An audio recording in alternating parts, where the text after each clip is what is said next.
जैसा कि हम लोग का जो UPS का सीरीज चल रहा है, ऑब्जेक्ट ओरिएंटेड प्रोग्रामिंग विथ जावा, इसमें हम लोग ने सारा बेसिक कंसेप्ट पढ़ा, ठीक है। क्लास ऑब्जेक्ट क्या है, सारा चीज़ हम लोग ने डिटेल से पढ़ लिया, ठीक है। पिछले क्लास में हमने पढ़ाया था सेटर एंड गेटर मेथड क्यों यूज होता है, क्लियर, और उसका क्या पर्पस है ये भी देखे थे। इस क्लास में हम लोग पढ़ेंगे एरे ऑफ ऑब्जेक्ट, क्लियर है। क्या पढ़ेंगे हम लोग, एरे ऑफ ऑब्जेक्ट, क्लियर है। तो स्टार्ट करते हैं, एरे ऑफ ऑब्जेक्ट होता क्या है, कब यूज करते हैं और क्यों यूज करते हैं, ठीक है।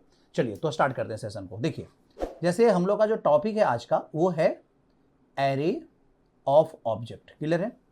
एरे ऑफ ऑब्जेक्ट क्लियर है ना। देखो यहाँ पे समझो इस चीज को, एरे ऑफ ऑब्जेक्ट होता क्या है। देखो जैसे आप पहले सिंपल एरे को समझो। देखो एरे हम लोग कब यूज करते हैं, एरे हम लोग यूज करते हैं जब हमें एक ही टाइप का बहुत सारा डेटा एक जगह पे सीक्वेंस मैनर में क्या करना हो, स्टोर करना हो। जैसे फॉर एग्जांपल, जैसे हमें एरे बनाना है 5 इंटीजर का, ठीक है। तो हम लोग एक एरे बना लेते हैं 5 डेटा को रखने के लिए, ठीक है। अगर हमको 10 डेटा रखना है फ्लोट टाइप का, तो हम एक एरे बना लेते हैं फ्लोट टाइप का, क्योंकि array similar kind of data का कलेक्शन होता है। तो सिमिलर काइंड ऑफ डेटा रखने के लिए एरे ही है, क्लियर। तो जिस तरीका से एरे इंटीजर का बनता है, स्ट्रिंग का बनता है, आपका फ्लोट का बनता है, डबल का बनता है, कैरेक्टर का बनता है, उसी तरीका से जो एरे जो है वो किसी ऑब्जेक्ट का भी बन सकता है, क्लियर है। ऑब्जेक्ट का मतलब कि अगर हमें एक ही क्लास का अलग अलग ऑब्जेक्ट चाहिए, 5 ऑब्जेक्ट चाहिए, 10 ऑब्जेक्ट चाहिए, मल्टीपल ऑब्जेक्ट चाहिए, तो आप क्या कर लोगे, आप उसके लिए अलग अलग ऑब्जेक्ट ना बनाकर आप क्या बना लो, एक एरे बना लो, ठीक है। जहां पे हर एक एलिमेंट जो होगा ना, बात को समझो, हर एक जो एलिमेंट होगा, हर एक एलिमेंट एक ऑब्जेक्ट की तरह बिहेव करेगा एरे का। हर एक एलिमेंट एक ऑब्जेक्ट की तरह क्या करेगा, बिहेव करेगा। बात समझे। तो आपको multiple object, if we need multiple object of a same class, then we should apply the concept of क्या, एरे ऑफ ऑब्जेक्ट, क्लियर है। आपको एरे ऑफ ऑब्जेक्ट का कंसेप्ट क्या करना चाहिए, लगाना चाहिए। चलिए यहां पे देखते हैं बनता कैसे है और यूज कैसे करेंगे, इसको समझते हैं पहले। देखो यहां पे जैसे मान लो कि एक क्लास है, ठीक है। मान लीजिए एक क्लास है, क्लास का नाम हमने रख लिया पर्सन, ठीक है। क्या नाम रख लिया, पर्सन क्लास, क्लियर है। अब यहां पे समझो पर्सन क्लास के पास हर एक पर्सन का अपना अपना नाम है, तो स्ट्रिंग टाइप का यहां पे क्या रख लिया, एक नेम, ठीक है। इंस्टेंस मेंबर हो गया। और फिर हम क्या रख लेते हैं, हम यहां पे रख लेते हैं इन टाइप का, हर एक पर्सन का अपना एज है, तो यहां एज रख लिया। मत 2 ही मेंबर रखते हैं, सिर्फ समझाना है तो 2 ही मेंबर से मेरा काम चल जाएगा, ठीक है। चलो अब ये दोनों को इनिशियलाइज करने के लिए इनपुट लेने के लिए इसके पास मेथड होगा। चलो इसके पास मेथड रख लेते हैं। तो मेथड हमने रख लिया void, ठीक है। एक मेथड रख लिया इनपुट, ये सेटर मेथड की तरह हम काम करवाते हैं इससे, ठीक है। ये 2 आर्गुमेंट लेगा और दोनों आर्गुमेंट को इनिशियलाइज कर देगा ऑब्जेक्ट में, क्लियर है। चलिए तो यहां पे हम एक आर्गुमेंट दे दिया स्ट्रिंग टाइप का n, और एक आर्गुमेंट दे दिए इंटीजर टाइप का यहां पे a, ऐसा कुछ दे दिए। और इसको बोलते भाई इनिशियलाइज कर दो। दिस कीवर्ड लगाने की कोई जरूरत नहीं पड़ेगा यहाँ पे, क्योंकि इसका नाम अलग है, आर्गुमेंट का नाम अलग है, और इंस्टांस मेंबर का नाम क्या है, अलग है, ठीक है। तो n name equal to n, और यहाँ पे एज इक्वल टू हम क्या कर ले, a को रख ले, ये इनिशियलाइज हो गया, ठीक है। और एक मेथड रख लेते हैं void, और यहाँ पे क्या शो का मेथड रख लेते हैं, क्या रख लिए, शो मेथड, क्लियर है। और यहाँ पे दोनों का वैल्यू प्रिंट करा लेंगे। यहाँ पे लिख देते हैं s.o.p, किसका वैल्यू भाई, तो नेम का वैल्यू प्रिंट कर लो, और एक प्रिंट करा लो यहाँ पे s.o.p, और यहाँ प्रिंट करा लो किसका वैल्यू, एज का वैल्यू क्या करवा लो, प्रिंट करा लो। चलो यहाँ पे हो गया, एक क्लास मेरा बंद हो गया, ठीक है। अब समझो यहाँ पे एक सिंपल सा क्लास है जिसके अंदर 2 डेटा मेंबर और 2 मेथड है। मतलब दोनों डेटा मेंबर जो है वो इंस्टांस मेंबर है, और दोनों मेथड भी है वो भी इंस्टांस मेंबर है, ठीक है। मतलब ऑब्जेक्ट अपने, हर एक ऑब्जेक्ट के पास 2 डेटा रखने का जगह होगा, और हर एक ऑब्जेक्ट के पास 2 ऑपरेशन करने का फैसिलिटी हमने दिया है, ठीक है। वो अपने डेटा मेंबर के ऊपर इनपुट ले सकता है, और अपने डेटा मेंबर के ऊपर अपने डेटा मेंबर को शो करवा सकता है कि भाई मेरा नाम ये है और मेरा एज ये है, ये शो करवाने का उसको हम काम दिए हैं, बस इससे ज्यादा ऑपरेशन हम नहीं दिए। अब सपोज करो कि अगर बोला कोई कि इस क्लास का हमें 2 ऑब्जेक्ट चाहिए, तो आराम से 2 ऑब्जेक्ट बना लोगे। जैसे मान लो यहाँ पे, मान लीजिए सपोज कीजिए पर्सन क्लास का हमने ऑब्जेक्ट बनाया, तो यहाँ पर्सन क्लास लिखे, पहला ऑब्जेक्ट का नाम रखे p1 equal to new person, ठीक है। क्या लिखे, न्यू पर्सन, एक हमने क्या बना लिया, ऑब्जेक्ट बना लिया, क्लियर, न्यू पर्सन पहला ऑब्जेक्ट, ठीक है। और फिर एक और हम बना लेते हैं पर्सन क्लास का, यहाँ पे रख लिया क्या, p2 equal to new person, clear है, एक और ऑब्जेक्ट बना लिए। अब समझिए यहाँ पे, अब p1 के पास क्या है भाई, तो p1 के पास 2 चीज है, कौन कौन भाई, तो इसके पास अपना नेम है और इसके पास अपना क्या है, एज है, ठीक है। और P2 के पास भी दो चीज है, नेम है और क्या है, एज है। नेम हो गया और क्या हो गया, एज हो गया। क्लियर है, समझ में आ रहा होगा। तो P1 के पास नेम एज और P2 के पास भी नेम और क्या है, एज है, क्योंकि नेम और एज अपने क्लास का इंस्टांस मेंबर है और इंस्टांस मेंबर अपने ऑब्जेक्ट में जाके स्पेस लेता है। सबका अपना अपना स्पेस होता है हर एक ऑब्जेक्ट में, ठीक है। और ये दोनों मेथड जो है, ये दोनों ऑब्जेक्ट जो है दो ऑपरेशन को कॉल करेगा। P1 कॉल कर सकता है इनपुट को, अगर P1 डॉट इनपुट कॉल करेगा, बात को समझो, तो P1 में इनपुट मेथड दो आर्गुमेंट ले रहा, तो जो दो आर्गुमेंट देगा पहला और दूसरा, ये किसके लिए कॉल होगा, नेम और एज किसका इनिशियलाइज करेगा, P1 का। और P2 जब कॉल करेगा किसको, यहाँ पे P2 डॉट, यहाँ पे क्या इनपुट मेथड कॉल करेगा, ये जो दो आर्गुमेंट देगा यहाँ पे नेम और एज, वो P2 का नेम और एज में चला जाएगा। अगर P1 डॉट शो करेगा तो P1 का आपका नेम और एज शो करेगा, और P2 डॉट अगर शो करेगा तो P2 का नेम और एज क्या करेगा, शो करेगा। यहां पे आएगा, समझ में आ रहा होगा सबको, ये सिंपल है। लेकिन अगर आपको बोला कि इस क्लास का 5 ऑब्जेक्ट चाहिए, ठीक है, कितना ऑब्जेक्ट, 5 ऑब्जेक्ट या 10 ऑब्जेक्ट चाहिए, तो इस केस में आप कैसे बनाओगे, P1 P2 P3, इस तरह से हम लोग को इस तरीका का ऑब्जेक्ट हम लोग को बार बार ना बनाना पड़ेगा। चलो बार बार 10 है तो बना भी लेंगे, कोई प्रॉब्लम नहीं, आराम से बना लेंगे। लेकिन आप देखो यहां पे आप P1 के साथ इनपुट मेथड अलग कॉल करते हो, P2 के साथ इनपुट मेथड अलग कॉल कर सकते हो। मतलब कि अगर अब इस क्लास में 5 मेथड है तो सभी एक मेथड को अगर एक ऑब्जेक्ट सभी मेथड को कॉल करता है तो उसको 5 बार कॉल अलग अलग लिखना पड़ेगा, क्योंकि वेरिएबल है, ये तो ऑब्जेक्ट है ना, सब तो सेपरेट है, ये अलग है, ये अलग है, तो सबके लिए अलग अलग कॉल करना पड़ेगा। तो क्यों ना इस ऑब्जेक्ट को एक साथ अरेंज करके रख ले कि भाई 10 ऑब्जेक्ट चाहिए तो आप एरे बना लो ना, आप एक एरे बना लो जहां पे सभी ऑब्जेक्ट एलिमेंट के फॉर्म में अरेंज हो जाएगा, ठीक है। जहां पे एलिमेंट नंबर 0 में पहला ऑब्जेक्ट हो गया, एलिमेंट नंबर 2 में पहला ऑब्जेक्ट हो गया, 3 में पहला ऑब्जेक्ट हो गया, इस तरह से 0 से लेकर 9 तक में सभी ऑब्जेक्ट हो जाएगा सीक्वेंस मैनर में। क्या आपको पता है कि आपको एरे सीक्वेंस मैनर में ही ऑर्गेनाइज होता है, ये आपको सब बता चुके हैं। एरे का वीडियो देखिए, अगर एरे नहीं समझे तो एरे का वीडियो को देखिए, आपको समझ में आ गया कि क्या होता है एरे। ठीक है, तो यहां पे हम लोग एरे ऑफ ऑब्जेक्ट क्या करेंगे, यूज करेंगे। क्लियर है। तो अब बात करेंगे कि इस क्लास का हम लोग कैसे मल्टीपल ऑब्जेक्ट बनाएंगे, एरे ऑफ ऑब्जेक्ट बनाएंगे। चलिए तो अब यहां बात कर लेते हैं क्या, तो यहां रखते हैं हम पर्सन क्लास, ठीक है। पहले याद कर लो थोड़ा सिंटेक्स, जैसे अगर इंटीजर टाइप का एरे बनाना होता तो क्या करते थे, इन टाइप का लिए एरे का नाम रख लिया, कुछ भी नाम ARR इक्वल टू न्यू और यहां पे लिखे इंट। क्लियर है, कितना एलिमेंट का, तो यहां एलिमेंट का साइज दिया 5, तो मेरे लिए 5 एलिमेंट बना दिया है, इंटीजर टाइप का बनाया ना, ठीक है। हर एक एलिमेंट पे एक एक इंटीजर रख सकते हैं।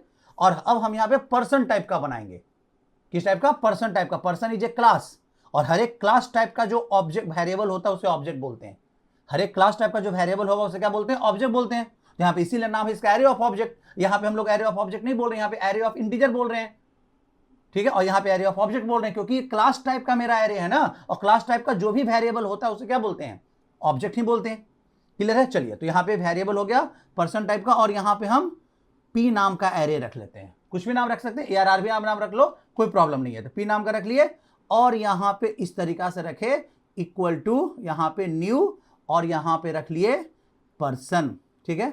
और हमें कितना ऑब्जेक्ट बनाना है भाई, तो 5 ऑब्जेक्ट बनाना है। क्लियर है। तो मेरे लिए ये 5 स्पेस रिजर्व कर दिया एरे के फॉर्म में। देखो यहां पे, जैसे यहां पे मेरे लिए ये 5 एलिमेंट का क्या बना लिया, एरे बना लिया। बात को समझो, यहां पे 5 एलिमेंट का एरे डिक्लेयर कर दिया, 1, यहां पे 2, ये 3 और ये 4, ठीक है। पहला एलिमेंट का इंडेक्स 0, 1, 2, 3 और 4। क्लियर है। ये एरे डिक्लेयर हुआ किस टाइप का, एरे डिक्लेयर हुआ किस टाइप का भाई, पर्सन टाइप का, जिसका नाम है, पूरे एरे का जो नाम है वो P है। और यहां पे क्या हुआ, ये P का कौन 0, ये हुआ P का कौन 1, और ये P का 2 हो गया, और ये P का 3 एलिमेंट, और ये P का 4 एलिमेंट आया। बस समझे। अब सुनो, ये एरे अभी डिक्लेयर हुआ है, ऑब्जेक्ट डिक्लेयर हुआ है। ऑब्जेक्ट क्रिएट जब भी होता है तो कंस्ट्रक्टर से करते हैं हम लोग। देखो यहां पे ऑब्जेक्ट जब भी क्रिएट होता है किससे होता है, कंस्ट्रक्टर से। देखो यहां पे लिखा ना, person P1 equal to new person, ठीक है। तो यहां पे सिर्फ आपने स्पेस बना, कंप्यूटर को सिर्फ बताया है कि भाई एक हम P का 0 एक ऑब्जेक्ट हमने डिक्लेयर किया है, अब इसको इनिशियलाइज करो, क्रिएट करो। क्रिएट करने का काम किसका है, क्लास के कंस्ट्रक्टर का। किसका काम है, क्लास का कंस्ट्रक्टर। कंस्ट्रक्टर हम लोग पढ़ेंगे 1-2 वीडियो के बाद ही कंस्ट्रक्टर में हम लोग आ जाएंगे। क्लियर है? आपको समझ में आएगी कंस्ट्रक्टर का काम क्या होता है, ठीक है? लेकिन यहां पे समझो हम लोग हमेशा जब भी बनाते हैं तो न्यू ऑपरेटर से बनाते हैं हर एक ऑब्जेक्ट। अब बताओ, तो यहां पे हमको इसमें मेरा जो क्लास में जो मेथड है, जो क्लास में जो मेंबर्स हैं, उसके लिए स्पेस एलोकेट करना है p का 0 में। तो कैसे होगा? तो हम लोग लिखेंगे p का 0 इक्वल टू न्यू पर्सन, ऐसे न्यू पर्सन ऐसे लिखे। तो ये मेरे लिए क्या बना दिया? एक मेरे लिए एरे मतलब ऑब्जेक्ट क्रिएट किया p का 0 में। अब जाकर इसके पास दो चीज रखने का स्पेस होगा, एक इसका नेम होगा और एक इसका एज होगा यहां पे, ठीक है? अब इसमें अभी स्पेस एलोकेट नहीं है, सिर्फ डिक्लेयर्ड था। बताए हैं भाई कि हम एक ऑब्जेक्ट क्रिएट करेंगे इस नाम से, इस इंडेक्स से, ये क्रिएट करेंगे, सिर्फ ये बताए थे हम, ठीक है? और यहां पे लिखे p का 1 इक्वल टू, यहां पे क्या लिखे हैं? न्यू पर्सन, ठीक है? ये दूसरा भी क्रिएट हो गया। तब यहां पे ये इसके अंदर भी मेरा दो स्पेस हो गया, नेम का और किसका? एज का। इस तरह से सबका क्रिएट करना, 0 का, 1 का, 2 का, 3 का करना पड़ेगा ना, ठीक है? तो इससे अच्छा है ना कि आप लूप लगा दो ना। इंडेक्स कहां से स्टार्ट हो रहा है? 0 से, तो आप एक लूप लगा दो। ऑब्जेक्ट देखो, ये ऑब्जेक्ट डिक्लेयर हुआ कि भाई कितना बनाना है, और हर एक ऑब्जेक्ट को आप क्रिएशन का काम करेंगे। तो क्रिएशन का काम करने के लिए लूप लगा दो, ज्यादा बेटर होगा। यहां पे लूप लगा देते हैं, for i equal to 0, i less than कितना है? 4 ना, मतलब 5 एलिमेंट है तो लेस देन 5, और i equal to i plus 1, इस तरीके से लगा दिए। क्लियर है? अब यहां पे आ गया। और यहां पे हम लिखते हैं क्या है? यहां पे ऑब्जेक्ट का नाम क्या है? p का i मतलब i में कितना शुरू में? 0, p का 0 equal to new person, new person. इस तरह से हम क्या कर लिए? न्यू पर्सन, इस तरह से हम क्रिएट कर लिए। बात समझे? ये आपको क्या करते गया? बनाते चला जाएगा। क्लियर है? ये आपको p का 0 को इनिशियलाइज कर देगा, p का 1 को इनिशियलाइज कर देगा, 2 को, 3 को, 4 को। मतलब ये कोड रन करने के बाद हर एक एलिमेंट एक ऑब्जेक्ट की तरह बिहेव करना शुरू कर देगा, और हर एक एलिमेंट के पास अपना नेम और अपना क्या है? एज है। हर एक एलिमेंट के पास अपना नेम और अपना एज है। इसके पास भी नेम है और एज है, जो कि क्लास के अंदर है। समझे? इस तरह से। तो दो स्टेप में, पहले देखो ऑब्जेक्ट ऐसे भी दो स्टेप में बनता है। देखो यहां पे जो हम लोग ऑब्जेक्ट बनाए हैं, यहां पे समझो, यहां पे जो ऑब्जेक्ट बनाया person, p1 equal to new, आप इसको ऐसे भी तो कर सकते थे। पर्सन यहां पे p1 डिक्लेयर कर दिए, और फिर लिखे क्या? p1 equal to new person, ठीक है? p1 equal to new person, ऐसे आपने बनाया। बाद में ये अलग लाइन में दिया न्यू पर्सन, ये अलग लाइन में है। बात समझे? तो ये हुआ डिक्लेरेशन और ये हुआ क्रिएशन, ठीक है? बात समझो? तो यहां भी वही चीज है, यहां भी जो हम लोग किए हैं ये आपका क्या है? वही चीज है, सेम चीज है। यहां भी देख लो आप, ठीक है? ये क्या हुआ आपका? ये आपका क्या हुआ? डिक्लेरेशन, कि आपने 5 एलिमेंट डिक्लेयर किया। ये वाला कोड, ये कोड आपको डिक्लेयर करने का रहा है, 5 एरे बनाए, 5 एलिमेंट का एरे बनाए आप। अब उस एरे को इनिशियलाइज करना है, क्रिएट करना है एज ए ऑब्जेक्ट की तरह। तब आपको हर एक एलिमेंट में न्यू ऑपरेटर से कंस्ट्रक्टर को यूज करेंगे, तब जाके हर एक एलिमेंट ऑब्जेक्ट की तरह बिहेव करेगा, और हर एक एलिमेंट में जितना भी क्लास का इंस्टांस मेंबर है सब जाके स्पेस ले लेगा, और हर एक एलिमेंट अब ऑब्जेक्ट की तरह बिहेव करेगा, और वो अपने इंस्टांस मेथड को क्या कर सकता है? कॉल कर सकता है, इजिली कॉल कर सकता है। जैसे अब हम यहां लिखेंगे p का 0 डॉट इनपुट, ठीक है? तो p का 0 dot input, input method call होगा। दो आर्गुमेंट ले रहा, आर्गुमेंट दीजिए आप, p का 0 डॉट शो मेथड। तो इसका p के 0 के अंदर नेम और एज में जो वैल्यू इनपुट मेथड के द्वारा गया है, वही जाकर यहां पे क्या होगा? प्रिंट कर देगा, नेम और एज। तो अब तो समझ में आ रहा होगा एरे ऑफ ऑब्जेक्ट कहां यूज करेंगे? जब हमें एक ही क्लास का बहुत सारा ऑब्जेक्ट की क्या पड़े? जरूरत पड़े, तो वहां पे क्या लगाते हैं? एरे ऑफ ऑब्जेक्ट का कंसेप्ट लगाते हैं। मल्टीपल ऑब्जेक्ट अगर बनाना हो एक ही क्लास का, तो ये ज्यादा बेटर है। बहुत अच्छा यहां पे होता है कि आपके पास एरे ऑफ ऑब्जेक्ट इस तरीका से चलता है। क्लियर है? जहां पे भी लग रहा है कि भाई इस क्लास का मोर देन 1 ऑब्जेक्ट चाहिए, तो एरे बना लो ना, अलग अलग ऑब्जेक्ट बनाओगे तो अलग अलग सबका मेथड कॉल करना पड़ेगा, क्योंकि आप लूप तो लगा नहीं सकते हो इंडिविजुअल ऑब्जेक्ट पे। और एरे है कि सभी ऑब्जेक्ट को एक साथ अरेंज कर दिया मेमोरी के अंदर, सीक्वेंस मेमोरी लोकेशन में, तो आपको फायदा मिल जाता है, आप आराम से लूप वगैरह लगा सकते हो।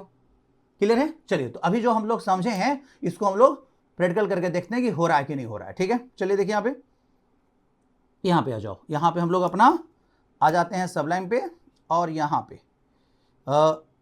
पे हम लोग यूज कर ले, इसी फाइल में रहते हैं, ठीक है? यहाँ पे, ठीक है? और इसको हटा दो। चलिए, अब यहाँ पे हम जो एग्जांपल वहाँ दिए यहाँ भी रखते हैं, एम्प्लॉय पे भी दे सकते थे। यहाँ पे क्या रख लिया? पर्सन नाम का एक क्लास बनाए, ठीक है? पर्सन क्लास के अंदर स्ट्रिंग टाइप का हमने क्या लिया?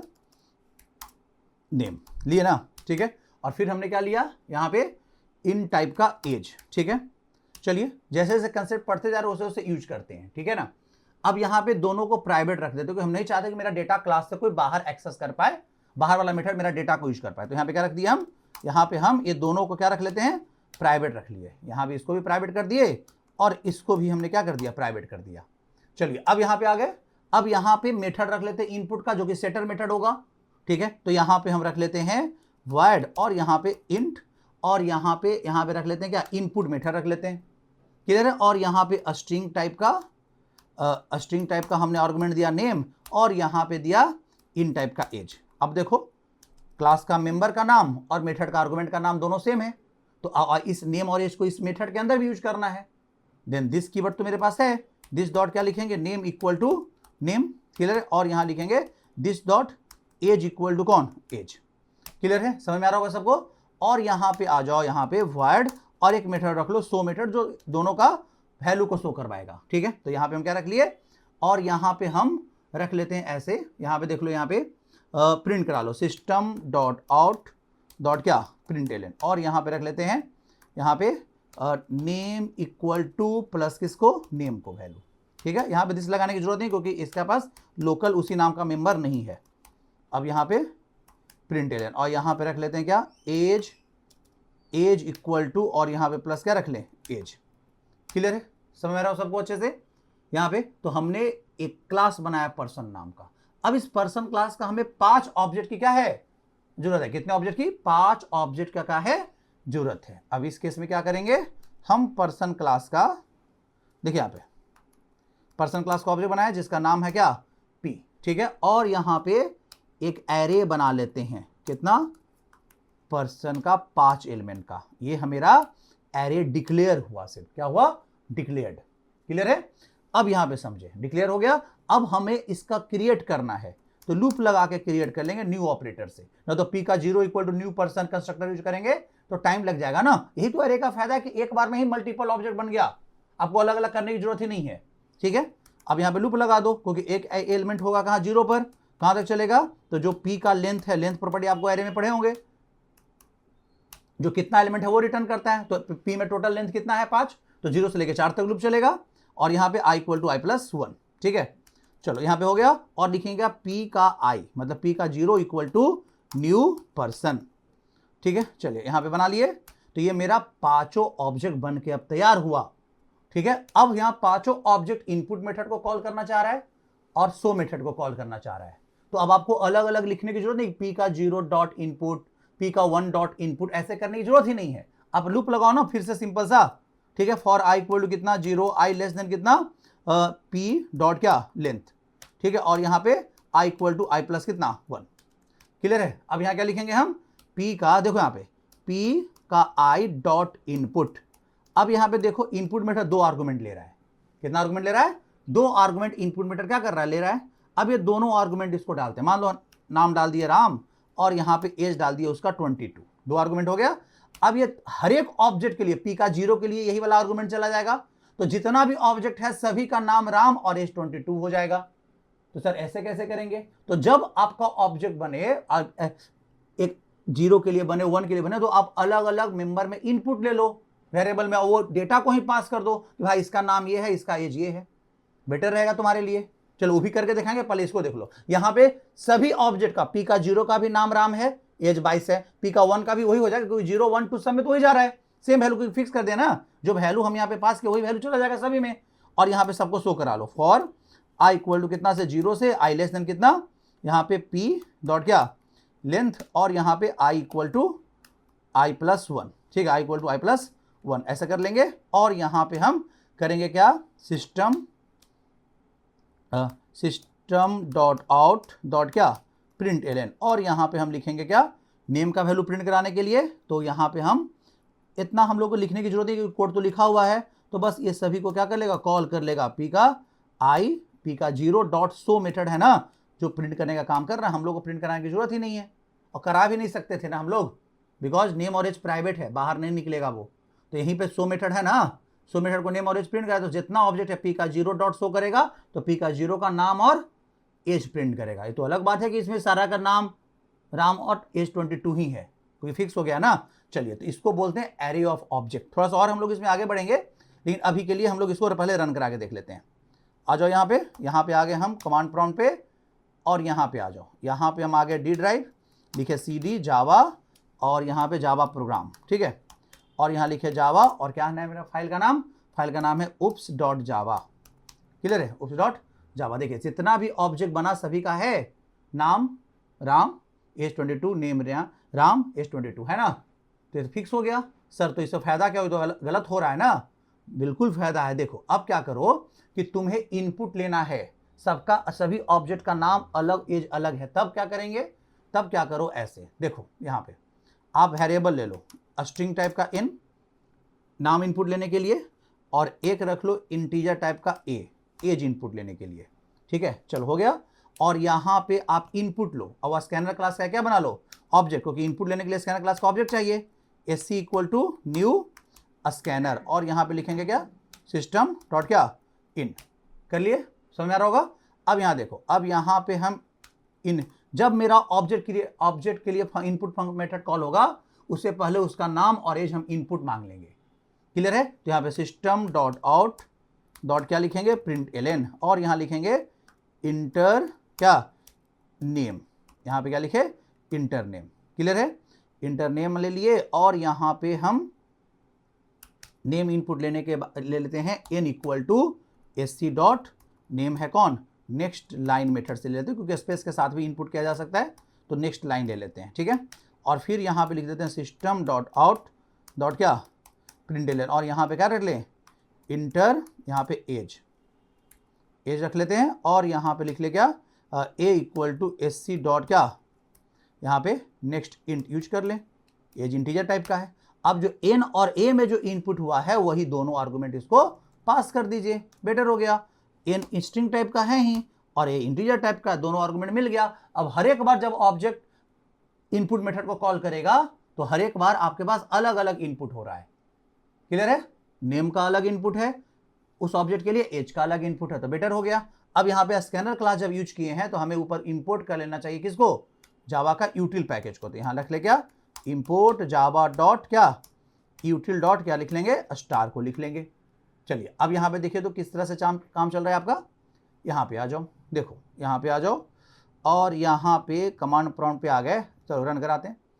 देखिए यहाँ पे एक चीज़ का प्रॉब्लम आ रहा है, कैन नॉट फाइंड सिंबल। क्यों? SC can not find symbol, next line. Okay, यहाँ पे देखो एक स्पेलिंग गलती है थोड़ा, नेक्स्ट लाइन में थोड़ा स्पेलिंग क्या हो गया, गलती हो। कैन नॉट फाइंड सिंबल आने का मतलब यही होता है कि आप जो मेथड वगैरह यूज कर रहे हैं, कोई वेरिएबल यूज कर रहे हैं, वो वेरिएबल अवेलेबल नहीं है, ठीक है। तो यहाँ पे देखो नेक्स्ट लाइन रखना है सिर्फ ना, ठीक है। चलिए अभी कोई प्रॉब्लम नहीं है। अब चलिए रन कराते हैं। यहाँ पे देखो आ गया। अब देखो इंटर नेम, ठीक है। नेम हम डाले राम, एज डाल दिए हम मान लीजिए यहाँ पे 22। अब फिर से इंटर नेम, ठीक है।